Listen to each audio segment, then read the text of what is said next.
Hi everybody, Dan Illman and Mike Beer, the DRF race of the day for Wednesday, October the 25th, race number 7 at Keeneland. Pretty salty optional claiming event going 7/8 of a mile. Let's take a look at this field. Second level allowance, $80,000 claiming option, full field, and lots of question marks. You've got plenty of horses in this race, Mike, coming off lengthy layoffs and others that aren't very trustworthy.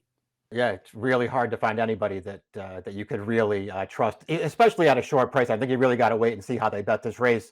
You're going to have, you see the morning line favorite, there's the 9 Rays Kane. He's unlikely to run here. He just won the Perryville last weekend against fellow 3-year-olds. He comes out most likely as the morning line favorite. It opens the race up even more. I don't know who you could possibly trust in here. Maybe this is a race that just comes down to trip. Maybe it's a race that just comes down to race flow. Here's our Timeform US pace projector. We are expecting a fast pace. The 11 Major Blue is the speed of the speed. And the key to the race, in my opinion, from a pace standpoint, is the 4, Santos Dumont, a horse that has shown good speed, albeit around 2 turns. Whether he can keep up and push Major Blue and make this pace fast could be the key to the race. Yeah, I don't really know how this pace is going to play out there. When I went through the race, I didn't particularly think it was going to be run at a fast pace. Maybe it will be. Major Blue could certainly go in here. A couple of the horses that you've already mentioned, there are some horses here off of lengthy layoffs. Some of those horses have speed. Whether they'll show it or not here, I have no idea. We'll see how it plays out, but I think you're right. Trips will be very important in here.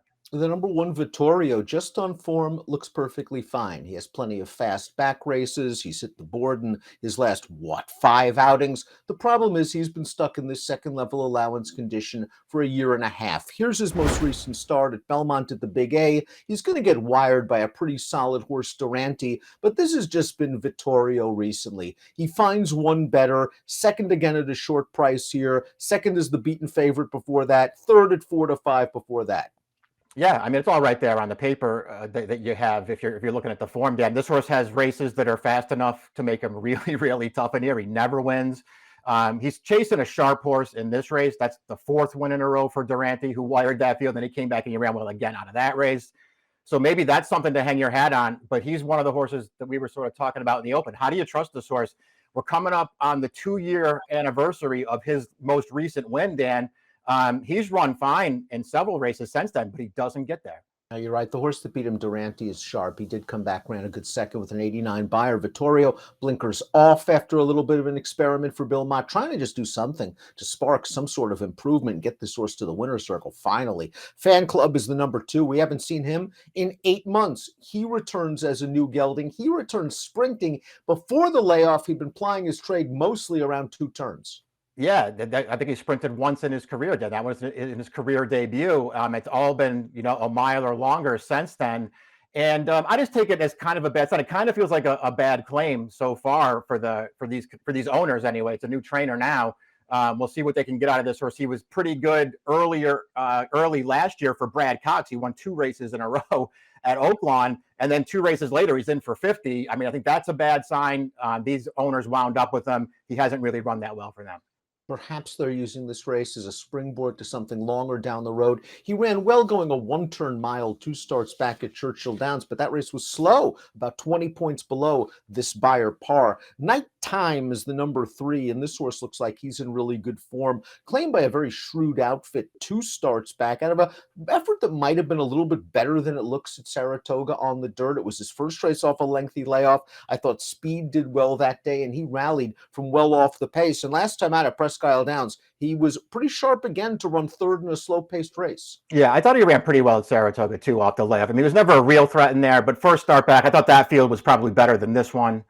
This horse ran okay in that race. He's got back races, though, that really make him tough in here. He also, and we'll see, maybe this doesn't have that speed anymore now as a 6-year-old, Dan, but there was a time when he had enough speed to keep up if this pace doesn't really go in front of him. I think there are things to really like about this horse. Second off the claim for Bill Morey, who really knows what he's doing. In that last race at Presque Isle Downs, he finished ahead of a horse that came back to win on turf at Keeneland with an 89 buyer speed figure. And if he is adaptable to the pace, he could be right there if it's slow. And if it's fast, hey, it plays right into his hooves as well. Santos Dumont is the number 4. We talked about him as a potential pace player. We generally like horses cutting back to 7 furlongs. And I think he's fast enough to stay within range. And maybe if you believe the pace setter is a bit overmatched, there's a chance Santos Dumont is right there, if not in front, when they turn for home. Yeah, that's a fair way to look at him too, Dan. He does have pretty good speed going longer. Whether that'll play going 7 furlongs here, I don't know. But again, I'm not really convinced this pace is going to be super fast. So that could certainly help his chances in here. His overall form is good. I don't know if he's a sprinter. I don't know if he can really keep up in this race. But his last race was good, and he's a price on the morning line. Yeah, he set a pretty solid pace last time out. But another one's only sprinted once in his career. It wasn't a great effort. We'll see how he keeps up. The 5 is Angkor, a horse with a lot of minor awards on his page. 5 seconds, 5 thirds, but a horse that might be rounding himself back into a good form, a good figure victory. 2 starts back at Ellis Park. It just seems that little layoff did him some good. He ran well as the favorite last time out, getting beat at this level. I agree with all that stuff, Dan. I mean, this is a horse who, he doesn't win very often. Maybe that's a little bit of an issue, but overall, he's very consistent. He has speed, so he could be forward in this race. His figures say he's a contender. I don't know what the right price would be. 6-1 on the morning line doesn't feel like a price that I would necessarily be interested in, but I don't think he's in over his head here. He's eligible for a 3-life allowance. Not so for the 6, W.W. Candy, a horse that's won 10 times in his career. Now, he's mostly been doing his business down at Hawthorne. I usually question those races, even though they've earned some solid figures, but he's been competitive at Horseshoe Indianapolis 2 starts back, and he kicked from off the pace last time out at Churchill Downs. So maybe if there's something for him to run at, he can spice up these exotics at the very least. That's possible. I mean, I feel like he's maybe going to need to catch a break or two to really be a contender in this race. But he's another one. He's going to be a big price in here, and he always shows up. What do you do with the 7 Nelson Avenue? We haven't seen this horse in 10 months. Before the long layoff, he was running very competitive races for a very good trainer in Michael Stidham. Now he returns off the layoff for Godolphin as a gelding. Yeah, they're going to cut him back in distance here, too. I think that could work for this horse. Very lightly raced. It feels like he has some potential for really good connections. He's not that hard to make a case for, Dan. He's just got to be ready off the layoff. Determinedly is interesting for Mark Cassian. I like him at this 7 furlong distance. They had him going 2 turns with various degrees of success earlier this year. He returned off a slight layoff last time out at Churchill Downs, and he faced a pretty good field. The runner-up came back to just missed at Keeneland with an 85 Beyer speed figure. That was against straight 3-year-olds. He'll be in against some good older horses, but I just think this is a good spot for him, not only from a class perspective, but the pace could be there for him as well. I agree with all that stuff, too. I just kind of prefer this horse going a little bit shorter. The last 2 times they went 7 furlongs with him was against stakes horses. It didn't really work out, but I think he's a pretty good fit in this race. I just like him going a little bit shorter, Dan, and I think there will be something for him to run at here. As Mike mentioned in the opener, Ray's Kane just won the Perryville the other day. He's had a nice season as a 3-year-old, graded stakes winner, upset winner of the Gotham. Looks like, though, he's going to pass on this race. Hopefully we'll see him maybe next year as a 4-year-old. Ducal is up next, another horse returning off a long layoff, a very long layoff. We haven't seen him since the Keeneland Spring Meet of 2022. No panic for Brad Cox. It's not like he's dropping this horse in for a quarter. He's running him an allowance race, and just look at his form. He got beat by Cody's Wish a length 2 starts back. The race last time out against 3 next out winners. What do we get off the layoff as a new gelding? I don't know. I don't want a short price to find out. Yeah, I think that's all that stuff's very fair, Dan. I mean, I think there's a real argument to be made that this is the most talented horse in the race. We'll see what we get. 1 start in almost the last 2 years.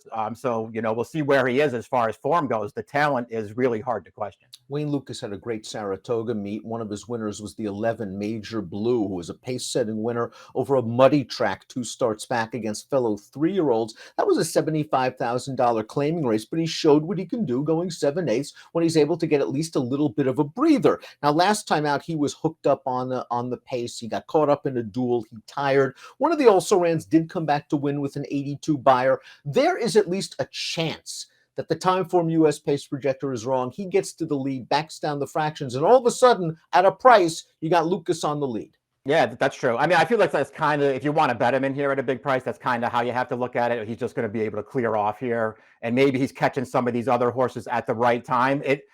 To me, it's hard to just look at his overall form and say he's good enough to beat this field, if all things being equal. But we already know, Dan, all things are never equal on the racetrack.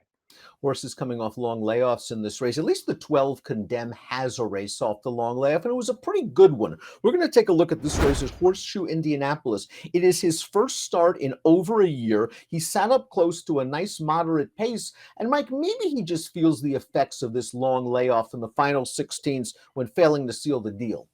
Yeah, that's how I looked at it. I thought he actually ran pretty well in here, considering how long he had been away from the races. He's just going to get a little tired at the end and wind up just missing. But it's another step in the right direction for him. Another forward move for this horse. He showed some real ability before that layoff, winning his prior 2 sprint races. He should be a little tighter for this one. Career best 88 Beyer speed figure in that performance with the expected scratch of Race Kane. Swing Shift would get into this race.